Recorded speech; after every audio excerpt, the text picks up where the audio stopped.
afternoon and welcome to Capitan Morgan's War Games. Today's video is a list building one using the Arks of Omen chapter approved book for a game next Friday with Nick.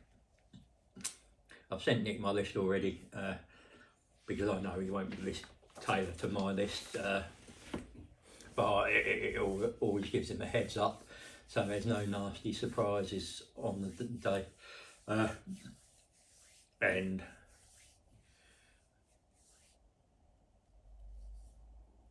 it also allows me a chance to do, because he'll watch this video anyway, so it's pointless not sending him it, he'll get to see. So I've gone with a did it on by hand first. I then did it in Battlescribe once Battlescribe updated with the Arks of Omen. I've called the list a pint, a snakebite and a packet of squig scratchings. I just like it. I like having fun names for lists. And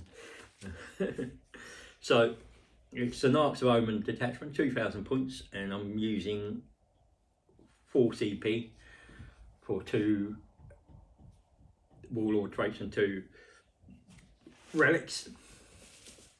And without further ado, I've got a knob on Smasher Squiggers in my, that's a freebie, he's in the non-forceful slot because I've got the Smasher Squigs. Right, so start off my first HQ, and he's Beast Boss on Squiggersaw. He's going to have half chewed, and he's got the head whoppers kill chopper. So basically he's going to have a 5+ involved from being dead tough. He's got the thick hide, which from the Squiggersaw, which subtracts 1 from damage, and then the half chewed gives him a 4+ feel no pain basically. Then I have a weird boy. Then on to my troops, I've got a beast snagger boy. I've got the knob with power snapper, and I've also got a thump gun in that one. That's just a unit of 10, and I also done a second beast snagger unit as a 10. I've then gone a unit of 20 boys, knob with power claw slugger. Then into the non-compulsories, which are Gretchen, and 3 units of Gretchen. Then into my fast attack, I've got a unit of mega track scrap jets, 3 of them. Unit of squig hog boys, a unit of squig hog boys. And then you've got the knob on Smasher Squig, but as I said, he becomes 3 once you include a unit of Squig Hog boys. I've then got a battle wagon with Death Roller, and then we go into the kill rig.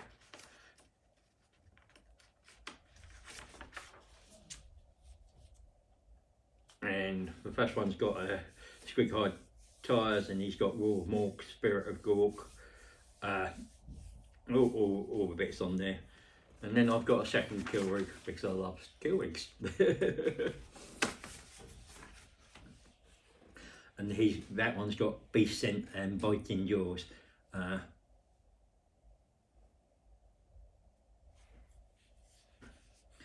Then I've got a truck.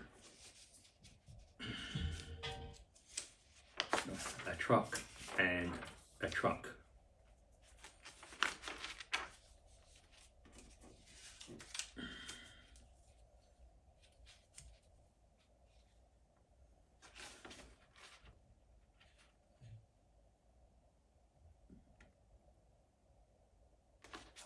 So that's it. The snakebite fan culture is each time an attack is made against the unit with its culture, unless that attack has a strength characteristic of 8 or more, an unmodified wound roll of 1 to 3 for that attack fails irrespective of any ability that the weapon or the model making an attack may have. Each time a squig model with this culture makes a melee attack, if that model's unit makes a charge move or performed a heroic intervention, adds 1 to the attack's wound roll. That's what that does. So why did I choose this list? Right, quite simply, depending, I mean, it goes down to the stratagem, to the secondaries, and I'm looking at least to get the good bits, 10 to 12 points from that. I might do it as 10, I might go for the 12. It depends on how a game's going. And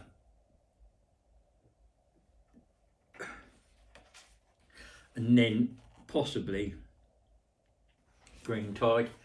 I'm just going to have a look at, I will go with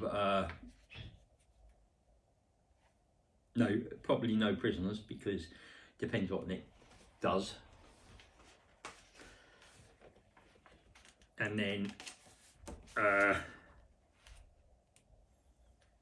it's a real toss up on what I go for.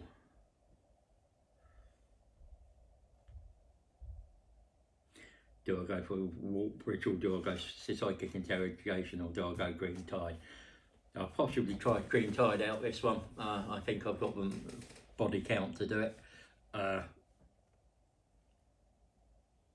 But we'll see.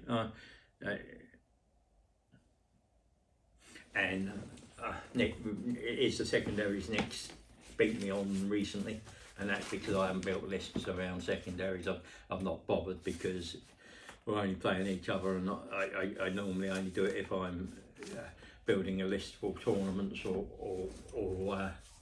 and I know I'm testing a list for a tournament. I don't normally bother otherwise, because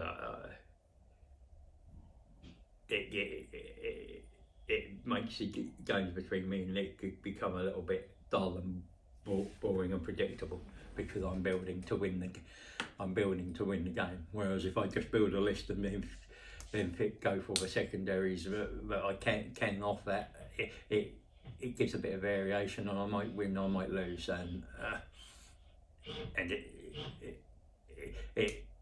it's not as it's less competitive then. The build is less competitive when I do it that way. It's still strong, but it's not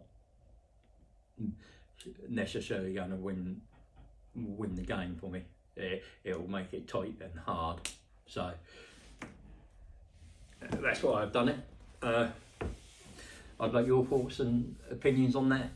What do you like? What don't you like? Of course, it leaves me with very few things on the stratagem. We've already rolled for a mission. I'll add that clip into the beginning of the video, somewhere in this video, probably at the end, where you can see who I rolled on video for the mission. And the mission is Death and Seal. Missions have changed slightly in this book, as you will have read. So in this mission, at the start of each player's command phase, both players gain 1 CP, not just the player's turn, it is VCP are Battleforge CP bonuses, and so the limit of gaining a maximum of 1 CP per turn does not apply to the CP gained as a result of this rule. Objective purged. In this mission, if a player controls an objective marker at the end of their command phase and one or more of their units that are within range of it has the objective secured ability, see Warhammer 40,000 core rule book, and it remains under that player's control unless their opponent controls it at the end of any subsequent phase. So basically sticky objectives. Your primary objective is direct assault, which is hold and control.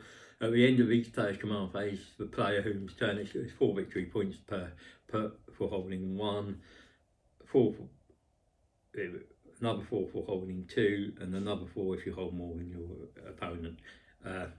The map for this one is the table quarters and the 5 objectives, in 4 in each, 1 in each quarter, or 1 in the centre of the battlefield.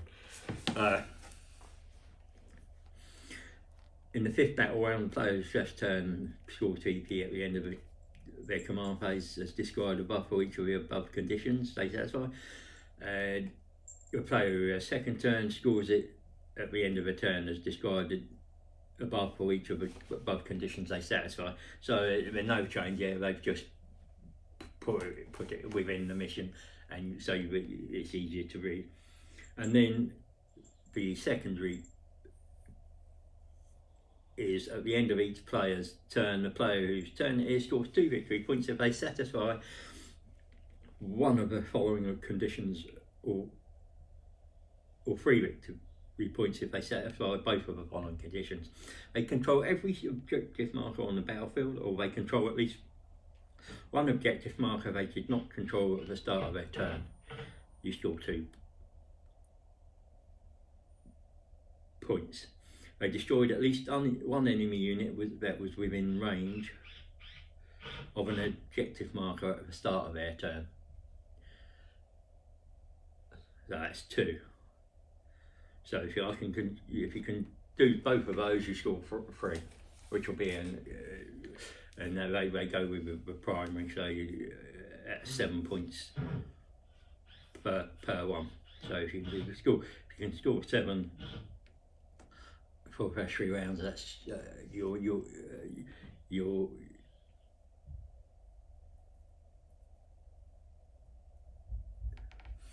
I mean that's quite a good score.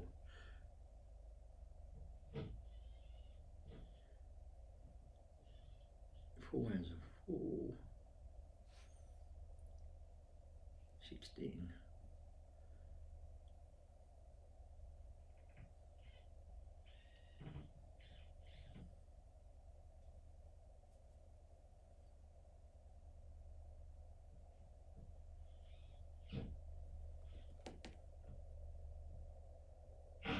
Ooh.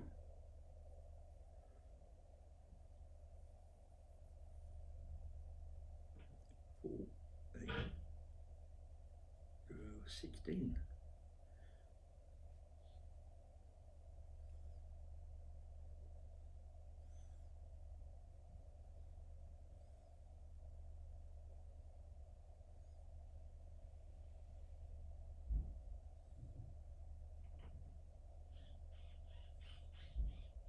So yeah, I mean, a maximum of 12, so maximum of 48 and 12. There's a maximum there of 60, but you can only score 45. So, but you'd be hoping to score at least 36, 37 out of that.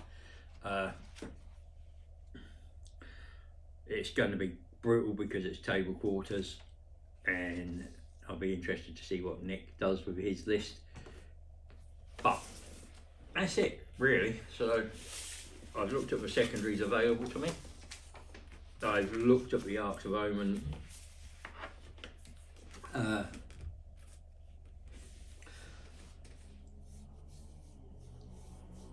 detachment. I've looked at the mission that we're playing, and I've built the list.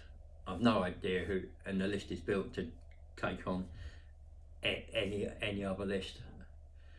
So we'll see how it does. I will try and get a game in before that and see if I can get somebody to give me a game and test it out. And if I do, I'll get it on the channel as well. But just remember, thank you for watching. If you've have enjoyed, please hit the like button, press the subscribe button, and hit the bell button to stay up to date with all my content. Also feel free to share anything you've enjoyed. Remember, everybody knows the dice are loaded.